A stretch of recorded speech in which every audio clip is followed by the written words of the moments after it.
Hello Pisces, thank you for joining me for your monthly forecast for December for the Sun or the Ascendant.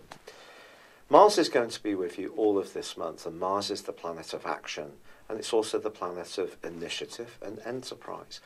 But for the first 10 days, it is going to be side by side your co-ruler of Neptune.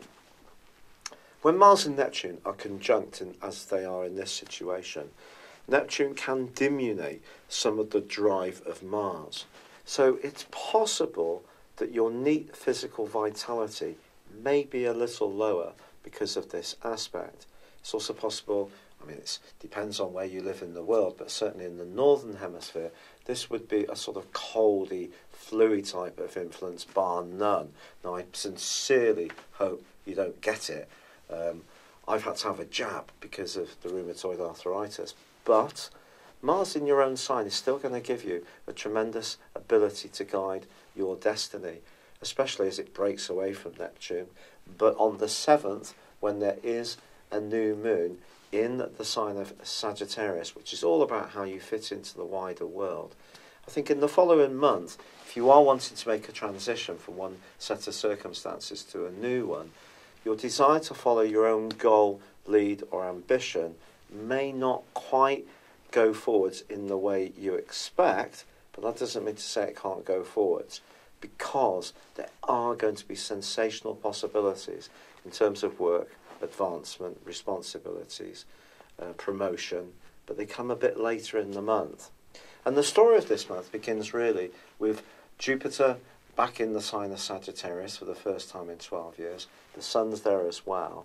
But on the 3rd, Venus moves out of an area which has been very intense for you and into a much more open-spirited one. Right through to the end of this year, if you do find yourself communicating with someone at a distance from a different background, you're travelling, if you go on holiday in December, there definitely could be the potential to start chatting to someone who makes your pulse race quicker. Lovely stuff. But you might be thinking, what about Mercury? Well, yes, Mercury is still retrograde until the 6th, and that has been an irritant. It's been in the part of your scope that is to do with travel. So if you have been trying to tie down a last-minute break for winter sun or snow, it may have proved elusive. Or perhaps it's a contract that you've been looking to get sorted.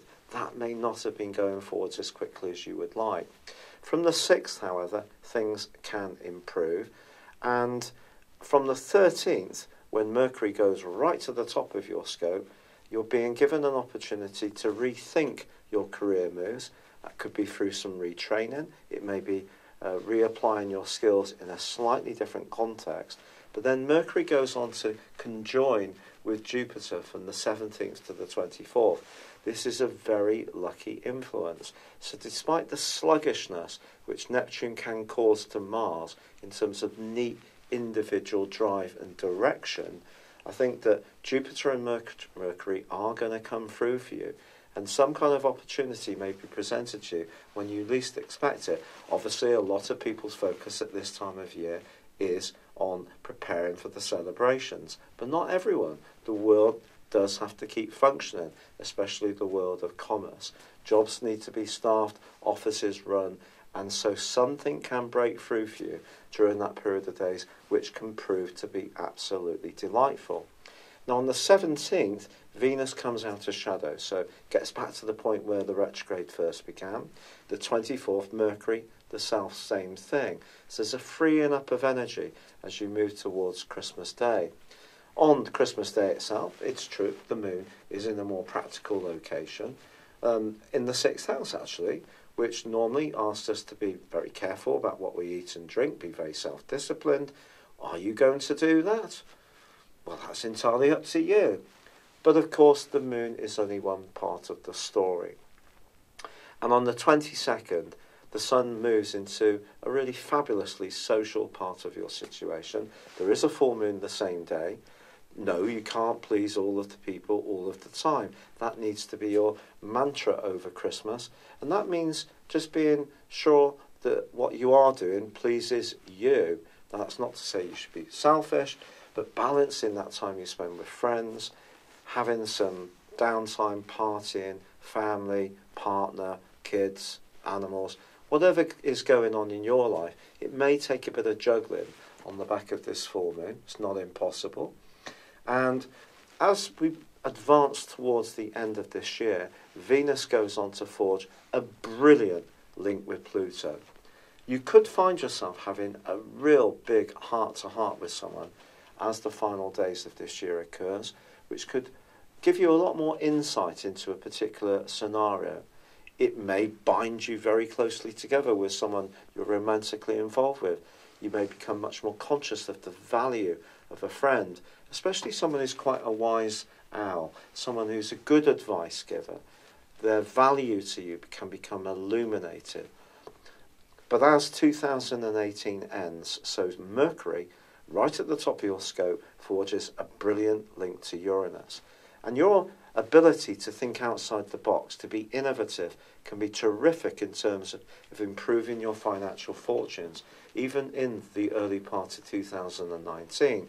In fact, Mars moves out of your sign on the last day of the year, and that means you're primed to go into the new year in a very resourceful and very, I think, quite motivated frame of mind when it comes to getting the basic foundation of your world much more solid.